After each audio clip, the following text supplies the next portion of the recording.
आपल्या एका नवीन व्हिडिओमध्ये तुमचं मनापासून पुन्हा एकदा स्वागत करते। शेतकरी बांधवांनो, अत्यंत महत्त्वाचा आणि आनंदाचा अपडेट असणार आहे। व्हिडिओ हा स्किप न करता बघा, म्हणजे तुम्हाला पूर्ण अपडेट या ठिकाणी समजणार आहे। कृषी मंत्री धनंजय मुंडे यांनी सगळ्यात महत्त्वाचा पीक विम्याबद्दल बातमी घोषणा करण्यात आलेली आहे। हे पूर्ण अपडेट आपण या ठिकाणी पाहून घेणार आहोत। शेतकऱ्यांना शेती करत असताना मोठ्या संकटाचे सामना करावा लागत असतो।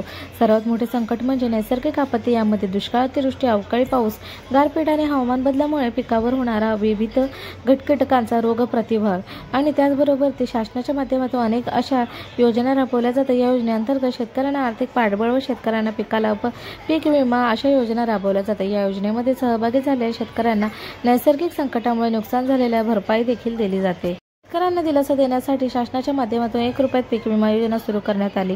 त्यामुळे शेतकऱ्यांना पीक विमा भरण्यासाठी ठराविक रक्कम भरावी लागत होती, परंतु आता यात बदल करण्यात आलेला आहे। शासनाच्या माध्यमातून या योजनेअंतर्गत 1 रुपयात पीक विमा भरण्याचा निर्णय घेतला आहे। योजनेसंदर्भात अनेक अशा अडचणी आहेत, त्या शेतकऱ्यांना सामोरे जावे लागत आहे।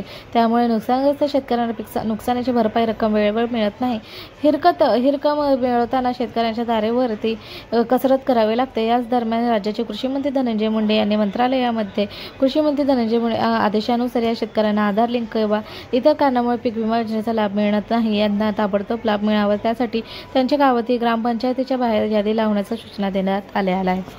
या संदर्भात माननीय कृषी मंत्री धनंजय मुंडे यांनी बैठकीमध्ये माहिती दिली आहे। या समितीचे कार्यकक्ष व रचना याबाबत वेगळ्या सूचना निर्गमित करण्याचे सुद्धा निर्देश यावेळी राज्याचे कृषी मंत्री यांनी दिले आहे। यामुळे शेतकऱ्यांना मोठा फायदा होणार आहे।